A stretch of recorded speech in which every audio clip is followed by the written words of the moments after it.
Eh bien bonjour à tous messieurs dames, bienvenue sur cette nouvelle vidéo, j'espère que vous allez bien, c'est Fukio, aujourd'hui on se retrouve, on est le 21 janvier 2023, bon je fais cette review bien évidemment pour le 20 janvier 2023, c'est-à-dire vendredi, on a un CAC 40 qui a clôturé à 6995 points, plus 0,63, l'Eurostock plus 0,70, le DAX plus 0,76, le FTSE 100 plus 0,30, le Dow Jones à 1%. Le Nasdaq Composite plus 2,66, Nikkei 225 moins 1,44. Au niveau du pétrole Brent, on a toujours une hausse, 87,66 plus 0,63%. Non, pardon, plus 1,48%, je me disais que ça faisait passer. Le 11 d'or, 1926 dollars, 96 d'euros USD à 1,086. Le Bitcoin, pour l'instant, hein, il a bougé bien évidemment à partir de la fermeture de la séance, mais il est à 22 922 dollars exactement, donc proche des 23 000 et quelques le Bitcoin.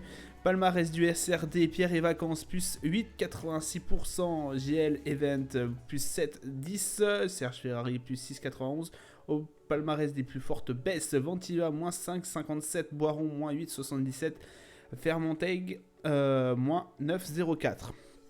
Donc on a eu un CAC 40 qui a rebondi, mais qui bien évidemment a échoué à reprendre les 7000 points. Alors sur une journée en totalité, donc c'est-à-dire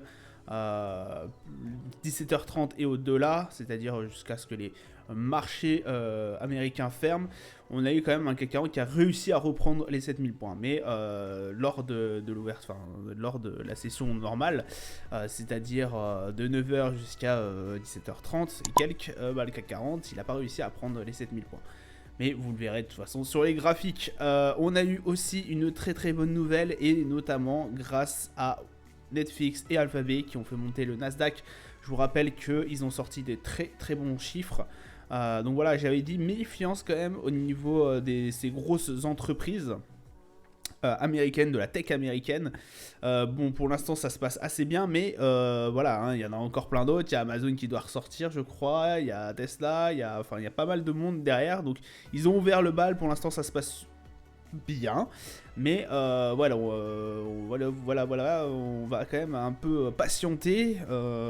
C'est possible qu'il y ait toujours ce rebond qui continue, mais soyons un peu méfiants. D'ailleurs, Christine Lagarde ne manque pas en fait de ce sujet pour insister, hein, une occasion pour insister. Effectivement, elle insiste sur le fait que bon voilà, il fallait garder en fait la prudence sur les marchés, qu'il y avait notamment beaucoup d'inflation, et que les cours du pétrole, il y aurait possiblement une rehausse des cours du pétrole. Donc voilà, c'est que voilà, elle a dit à tatillon, à tatillon, à tatillon. Bon, bien évidemment, elle a aussi parlé de la Chine un peu. Elle a dit que la deuxième économie mondiale risquait de provoquer un renchérissement des cours du pétrole et du gaz. Je vous rappelle qu'il y a quelques semaines, on a été au plus bas niveau du gaz et du pétrole. Donc voilà, méfiance, ça je vous l'avais dit, de toute façon avec la réouverture de la Chine, ça allait forcément remonter par la suite. Alors au niveau du calendrier d'annonce économique, on a eu la vente au détail mensuelle qui est sortie à 8h au niveau de la Grande-Bretagne, donc qui a été assez mauvaise, hein. On voit que ça est en train de descendre, moins 1%, on attendait 0,5% selon le consensus, donc là on s'est bien planté. C'est pareil, le GBP là qui est en train de souffrir. On a eu la même chose au niveau des US, la vente au détail a été moins bonne que ce qu'on attendait. Donc ça montre aussi que forcément l'inflation, la hausse des taux, etc., etc., a forcément impacté le portefeuille des consommateurs. Et puis c'est tout ce qui nous a intéressé, en tout cas sur la séance de vendredi. Au niveau des marchés, alors au niveau des marchés, voilà, comme je vous le disais, on a un CAC 40 qui a fini à 7023 points. Donc au-dessus des 7000 points, on n'a pas réussi à 17h30 et quelques, je suis désolé pour le bruit, hein, à 17h30 et quelques d'aller chercher cette barre des 7000 points. On l'a fait grâce à Wall Street notamment, quand Wall Street était en train de coter tout seul. Donc 7023 points, on a réussi à les attraper, donc voilà, très très bien. Après, est-ce que cette barre des 7000 points a été réellement franchie ou non? Donc c'est-à-dire, est-ce qu'on a rebondi dessus? Et que la séance de lundi prochain va nous montrer effectivement qu'on est au-dessus, ou est-ce que en fait c'était une illusion et qu'on est bien en dessous et que va faire office de résistance. Donc ça, c'est la question qu'on va se poser dans les prochains jours. Un RSI qui revient sous la barre du surachat, sous le RSI à 70. Donc voilà, ça peut remonter par la suite. Surtout qu'on a un beau MACD, une belle tendance haussière, de toute façon on le voit, hein, et voilà, qui se montre bien comme il faut. Donc voilà, restons, là c'est un niveau assez technique, zone de surachat très très proche, un 7000 points et quelques. Voilà, là c'est tatillon, on va voir dans les prochaines semaines ce que ça va faire, si comme je vous l'ai dit, la barre des 7000 points a tenu ou non. Le Nasdaq c'est pareil, il est allé chercher cette barre des 11 574. Alors, pour le Nasdaq, lui, il a été fortement impacté forcément par les résultats de Netflix et d'Alphabet. Donc forcément, par la suite, je pense, mais j'en ne suis pas si certain que ça. Il est possible qu'il ait effectivement breaké cette barre des 11 574 points et que par la suite, on va revenir pour aller chercher cette barre des 12 000. C'est possible, parce que là, je vous avais dit, il y a une petite barre quand même à 11 500. Là, c'est possible qu'elle ait été cassée, parce que là, on l'avait travaillé plusieurs fois, ça n'avait pas marché. Là, c'est possible avec cette nouvelle-là que, effectivement, on l'a breaké. Après, je n'ai pas le calendrier, je m'en souviens plus trop des prochaines annonces du 4e trimestre des entreprises. Mais c'est à regarder, effectivement, et on pourrait très très vite redescendre en dessous. Donc, à voir aussi par la suite si cette barre a été franchie ou non. Sachant que là, à l'avantage du Nasdaq, c'est qu'on est certes assez proche de la zone de surachat au niveau du RSI, mais ça reste encore, il y a une marge. Donc, possibilité de franchissement sur cette barre des 11 500 et confirmé après par la suite dans les prochaines séances. Le Brent, on a le Brent qui est à 87,51 $. Donc là, comme je vous l'ai dit dans les annonces, on a forcément les réouvertures de la Chine. Ça met du temps, forcément, et donc du coup, plus de demandes de pétrole. Donc là, le prix augmente. Hein. C'est l'offre, c'est basique. Hein. C'est l'offre et la demande. Donc, on va peut-être aller chercher à un moment donné la barre des 90 $, le baril de Brent. Après, est-ce qu'on va le breaker? J'en ai aucune idée, mais franchement, ça me dérangerait pas. Enfin, je verrais pas. Oui, je verrais bien un Brent partir à 90 $ et quelques. Franchement, ça m'étonnerait pas. Donc un MACD qui est sans tendance cette fois-ci. Là, on a quitté la tendance baissière. Ça fait pas très longtemps qu'on l'a quitté, hein, mais on l'a quitté. Parce que depuis mai, en fait, on était en descente faramineuse au niveau du dos. Et puis là, on va peut-être commencer à casser cette phase descendante. Donc c'est incroyable, c'est incroyable. Le RSI qui reste proche de la zone de surachat aussi. Et un MACD forcément sans tendance. Donc voilà.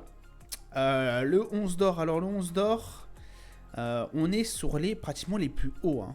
On est vraiment pratiquement les plus hauts. Même si on a fait une toute petite baisse, on est à 19 025.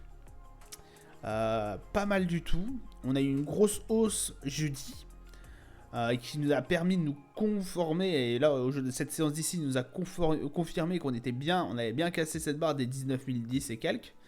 Qu'on était passé bien en au-dessus. Et que du coup, là, on va peut-être aller chercher encore des points encore plus hauts. Ce qui est incroyable, puisqu'on est le plus haut depuis avril. Depuis début avril. Depuis pratiquement les premières la déclaration de la guerre en Ukraine. Donc incroyable aussi que ça remonte comme ça, et d'une fluence oufissime. Au niveau du RSI, on est complètement dans la zone de surachat. Et au niveau du MACD, voilà, hein, vous l'avez bien vu, c'est bien haussier. Pareil, hein, on n'a pas touché depuis un sacré bout de temps, depuis des milieux décembre, la bande de Bollinger, le milieu de la bande de Bollinger, la moyenne mobile de la bande de Bollinger. C'est incroyable. Incroyable. Je sais plus de combien elle est celle-là. Ouais, bon, 20. En moyenne 20. Donc incroyable quand même. Incroyable. Le DAX qui a été... Alors on a été chercher 2 fois cette barre des 1500. On voit qu'elle tient.